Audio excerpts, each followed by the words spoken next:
믿음의 삶을 사는 것은 마치 처음 떠나는 여행과 같다. 이렇게 이제 이야기들을 종종 하게 됩니다. 우리가 가야 할 목적지가 처음 가야 할 목적지라고 한다면 굉장히 좀 두렵지요. 왜 두려울까요? 그 길을 모르기 때문에. 한 번 가봤으면 괜찮은데 처음 가는 길이기 때문에 어떤 일들이 앞에 어떤 사건들이 나타나게 될 것인가 그걸 잘 모르니까 마음속에 두려움이 생기게 되는 거죠. 그리고 여러 가지 여정 속에서 부딪히는 일들도 모두 다 처음 경험하는 거기 때문에 그 일들을 처리하는 데 있어서도 굉장히 당황스럽고 또 불안할 수밖에 없을 거예요. 그런데 내가 처음 가는 길이라 할지라도 그 길을 가장 잘 아는 안내자가 있어서 그 안내자가 나를 인도한다고 한다면 내가 처음 가는 길이라 할지라도 전혀 두려워하거나 걱정하지 않을 거예요.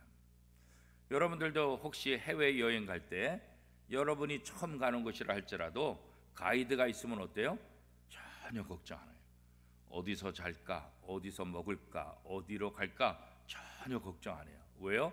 가이드가 모든 것들을 다 안내해 줄 것이다. 그렇게 믿기 때문에 어디인지 모르지만 언어도 모르지만 장소도 모르지만 그냥 가이드만 믿고 가면 좋은 여행을 즐겁게 다녀올 수 있는 것을 우리가 경험하게 되는 거죠. 이 신앙의 여정도 마찬가지예요. 이 신앙의 길 우리가 혼자서 가려면 참으로 힘들고 어려울 수밖에 없어요. 그런데 이 신앙의 길을 우리의 보호자 되시는 하나님이 함께 하신다. 하나님이 우리의 안내자가 되어 주신다. 이렇다고 한다면 우리의 삶은 전혀 달라질 수밖에 없을 거예요. 하나님께서 이스라엘 백성을 인도하시는 모습 하나하나가 다 그와 같은 거예요. 이스라엘이 어떤 길을 어떻게 갈지 모르지만 처음 가는 길이라 할지라도 처음 경험하는 것이라 할지라도 하나님의 인도를 받으면 문제없이 나갔던 것을 알 수가 있지요. 오늘 본문에도 보면 결국 하나님께서 이스라엘 백성들을 어떻게 인도하시는가, 그 사람의 조건을 따지지 않고 그 사람의 상황을 따지지 않고 하나님께서는 하나님의 자녀들을 끝까지 인도하시는 하나님, 하나님께서 가시고자 하는 그 목적지까지 끝까지 인도하시는 그런 하나님의 사랑을 우리가 보게 되죠. 사실 어떻게 보면 야곱은 하나님의 복을 받을 만한 그런 자격이 없잖아요. 그럼에도 불구하고 하나님은 야곱을 선택하셨어요. 그리고 그 야곱을 통해서 이스라엘의 근간이 되는 12지파를 세우게 되죠. 그리고 야곱에게 복을 주시잖아요.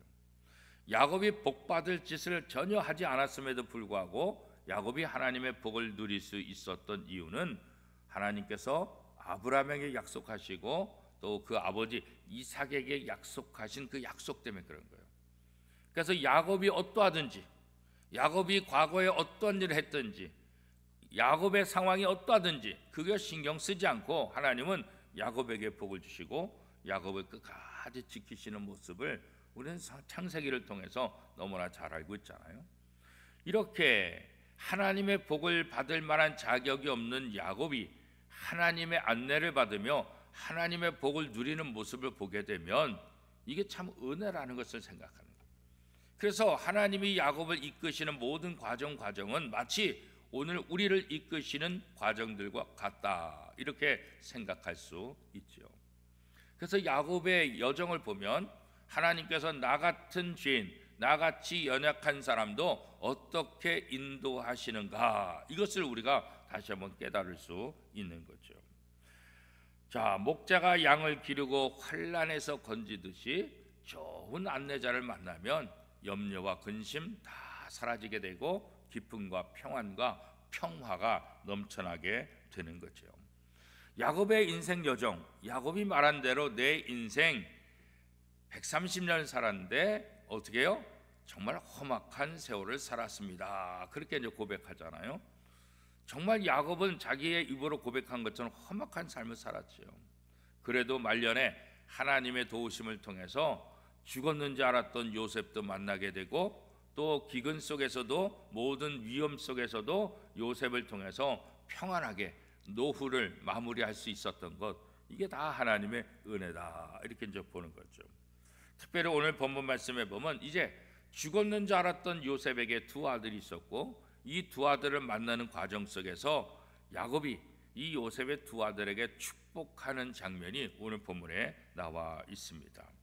그래서 이 야곱은 요셉의 두 아들이 아브라함에게 약속된 그 복을 계속해서 누릴 것을 축복해 주고 있지요. 그런데 이 이스라엘 야곱이 이 요셉의 두 아들을 축복하는 과정에서 요셉이 보니까 영 못마땅하겠어요. 아버지 야곱이. 왜 그럴까요? 이스라엘 백성들에게는 언제나 오른손이 능력의 손, 오른손이 하나님의 편, 이런 생각을 갖고 있어요. 그래서 아들에게 안수할 때도 오른손을 들어서 오른손을 머리에 댄 그 사람이 훨씬 더 하나님의 복을 받는다, 이런 생각들을 가지고 있어요. 그래서 이 요셉이 자기의 두 아들 므낫세와 에브라임, 이 두 아들을 자기 아버지 야곱에게 무릎을 꿇히고 축복 기도를 받는데, 이 아버지 야곱이 손을 엇갈려서 한 거예요.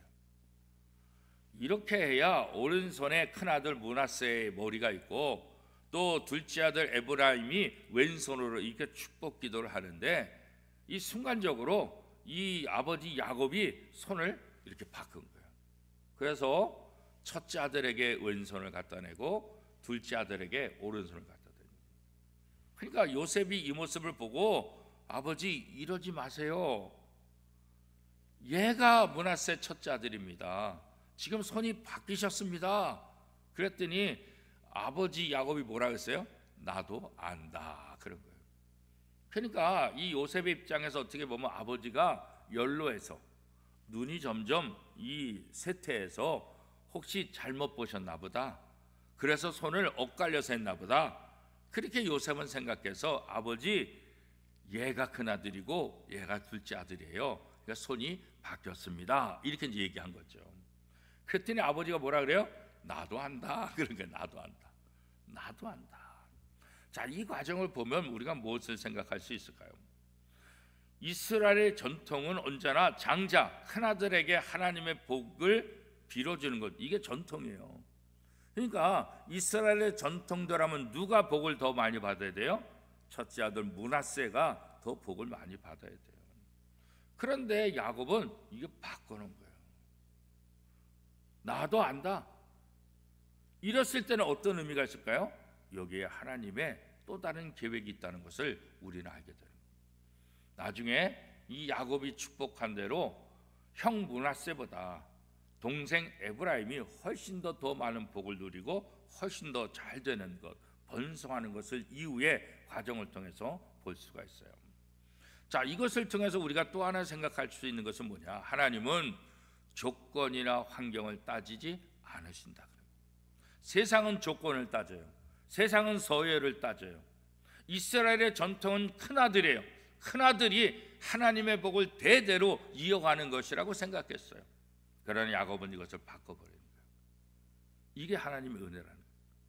큰아들의 복을 받을 수 없는 둘째 아들 에브라임, 그런데 하나님은 야곱의 손을 엇바꾸게 해서 장자의 복을 받을 수 없는 둘째 아들에게 이 장자의 복을 가게 했다는 거예요. 그러니까 에브라임 입장에서 뭐예요? 이건 선물이고 이건 은혜죠. 자, 이것을 오늘 우리 속에 적용하면 어떻게 될까? 우리가 하나님의 복을 받을 만한 자격이 없다 할지라도, 나는 차남이고 나는 셋째고 나는 장남이 아니니까 하나님의 복을 받을 수 없어, 이렇게 생각할 수 있을지 모르겠는데 하나님은 그렇지 않다는 거예요.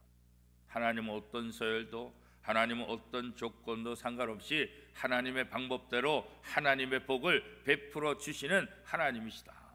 그래서 사실 오늘 우리가 이 복을 누리게 된 것 아니겠어요? 그렇죠? 우리가 예수 그리스도를 믿음으로 하나님의 자녀가 되고 예수 그리스도를 믿음으로 구원받는다, 이 사실을 우리가 확실하고 있는 것 아니겠어요? 그렇죠? 하나님은 하나님의 자녀가 된 사람들을 마치 양을 지키는 목자처럼 이스라엘을 지키셨던 하나님께서 하나님의 자녀가 된 사람들을 끝까지 돌보시고 인도해 주신다, 그런 거죠. 우리의 문제가 어떠하든지 우리의 상황이 어떠하든지 그것을 가지고 평가하고 그것을 기준으로 삼는 것이 아니라 그 모든 것을 뛰어넘어서 누구든지 예수를 믿기만 하면 하나님의 자녀가 되는 권세를 주셨고 하나님의 복을 누리세요. 둘째라 할지라도 셋째라 할지라도 막내라 할지라도 누구든지 예수 그리스도를 영접하기만 하면 하나님 그 사람에게 하나님의 놀라운 복을 베풀어 주시겠다. 이게 바로 하나님의 은혜죠. 모든 서열을 파괴하고 모든 조건을 파괴하고 모든 상황들을 다 무시하고 무조건 하나님의 복을, 하나님을 믿는 사람들에게 하나님의 복을 주시겠다고 하는 이 하나님의 약속의 말씀. 요셉의 의도와 달리 결국 야곱은 이 므낫세가 아니라 에브라임에게 축복해주는 이런 모습을 통해서 다시 한번 하나님의 은혜가 이런 거구나, 그런 것을 우리가 다시 한번 느끼게 되는 거죠. 우리가 이 땅에 살면서 전적으로 하나님의 은혜로 산다, 이거 우리가 생각해야 돼요. 이거 믿어야 돼요. 하나님의 은혜가 없이는 나는 아무것도 할 수 없다. 하나님의 은혜가 아니고서는 내가 이 땅에서 복을 받을 수 없다. 이것을 언제나 우리가 생각해야 돼요. 하나님의 전적인 은혜를 믿지 못하게 되면 이것은 참 불행한 삶을 살 수밖에 없는 거예요. 만약에 신분과 조건에 따라서 하나님이 복을 주신다고 한다면 이건 복음이 아니잖아요. 그렇죠? 그렇잖아요. 복음이 아니잖아요. 복음은 뭐예요? 받을 수 없는 자격, 누릴 수 없는 사람에게 그것을 누리게 하는 거죠. 받을 자격이 없는 사람이 받는 것, 이게 바로 은혜잖아요. 그렇죠? 그러니까 우리는 이스라엘 백성들도 아니고 이스라엘 전통의 장자들도 아니지만 우리는 이방 땅의 사람들, 대한민국의 사람이지만 그럼에도 불구하고 우리가 예수를 영접하면 이스라엘의 장자들에게 내려주셨던 그 복을 우리에게 동일하게 내려주시겠다. 이게 성경을 통해서 우리에게 약속하신 것 아니겠습니까? 우리가 어떻게 하나님의 마음을 합당케 하는 삶을 살 수 있을까요? 우리 죄인들이 그건 절대로 불가능해죠. 그래서 하나님께서 은혜를 주신 거예요. 에베소서 2장 8절 9절에 보면 너희가 그 은혜를 인하여 믿음으로 말미암아 구원을 받았나니 이것은 선물이다. 행위에서 난 것이 아니니 누구든지 자랑치 못하게 하려 함이라, 이렇게 말씀했어요. 우리의 행위를 통해서 구원받은 것이 아니라, 그래서 아무도 자랑하지 못하고 이것은 하나님의 선물이다. 구원이 하나님의 선물이라고 성경은 분명하게 이야기하고 있다고요. 우리는 오직 은혜로 구원받고 은혜로 돌보심을 받는다, 이거 생각해야 돼요. 모든 염려들, 모든 불안들, 그것을 과감히 떨쳐버리고 하나님의 자녀들은 어떤 상황 속에서도 하나님이 돌보신다, 이 확신을 가져야 되는 거예요. 세상의 기득권, 세상의 특권, 세상의 특정한 신분들, 그런 사람들만 하나님이 돌보시고 그런 사람들만 하나님이 복을 주시냐? 그렇지 않은 거예요. 그런 사람들, 그런 특권보다도 더 중요한 것은 내가 하나님을 신뢰하느냐, 이게 훨씬 더 중요한 거죠. 하나님이 요셉의 자손을 조상의 땅으로 돌아가게 하실 것, 이거 야곱이 믿었잖아요. 야곱은 자기의 죽음을 앞두고 요셉에게 반드시 나를 내 고향으로 데려가라, 내가 죽으면 나를 하나님이 약속하신 그 땅에 장사를 지내라, 그렇게 얘기했잖아요. 죽는 순간에도 야곱은 하나님의 약속의 말씀을 신뢰하는 거예요. 그리고 아들에게 그것을 당부하고 있는 거예요. 죽음의 그 순간에도. 물론 야곱도 요셉도 적과 꿀이 흐르는 땅에 들어가서 죽지는 못하죠. 이 이방 땅에서 다 죽죠. 그러나 그럼에도 불구하고 이들은 하나님께서 아브라함에게 약속하신, 야곱에게 약속하신, 이삭에게 약속하신 적과 꿀이 흐르는 땅, 이 땅에 우리 이스라엘이 다시 자리를 잡고 거기서 하나님의 자녀로 하나님의 복을 받으며 살 것이다, 이 확신이 있었던 거죠. 결국 이스라엘 백성들은 하나님의 인도하심으로 적과 꿀이 흐르는 땅에 들어가잖아요. 그죠?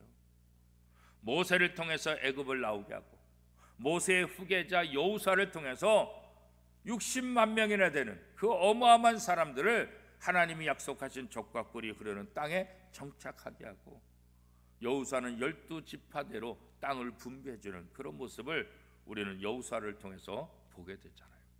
그러니까 지금 요셉이나 야곱은 앞으로 나중에 장차 일어날 그것을 보지도 못했고 들어갈 수도 없었음에도 불구하고 이미 그 약속을 믿고 그렇게 될 것을 믿고 하나님을 의지하며 하나님을 따라 나가는 그런 삶을 살게 된 거예요.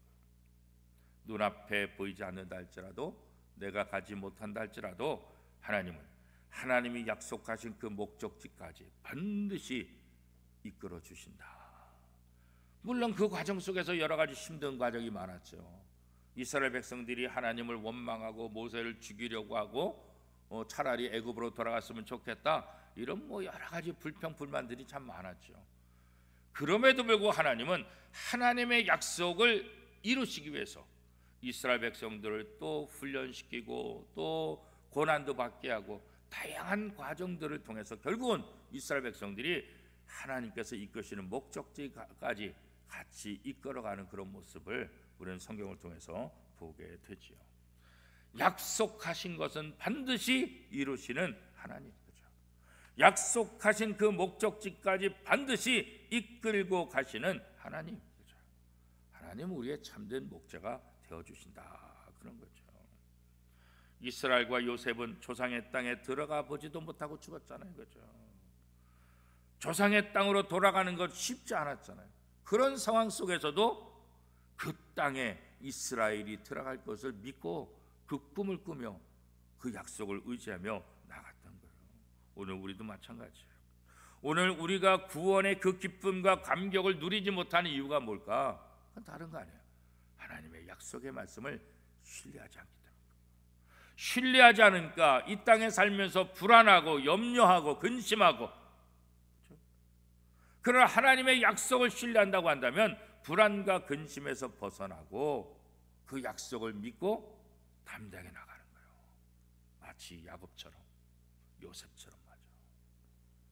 하나님께서 우리를 결국 최종적으로 어디를 이끄실까요? 하나님 나라. 이 땅에 살고 있지만 하나님께서 우리의 최종 목적지를 어디에 두시는 거예요? 하나님의 나라잖아요.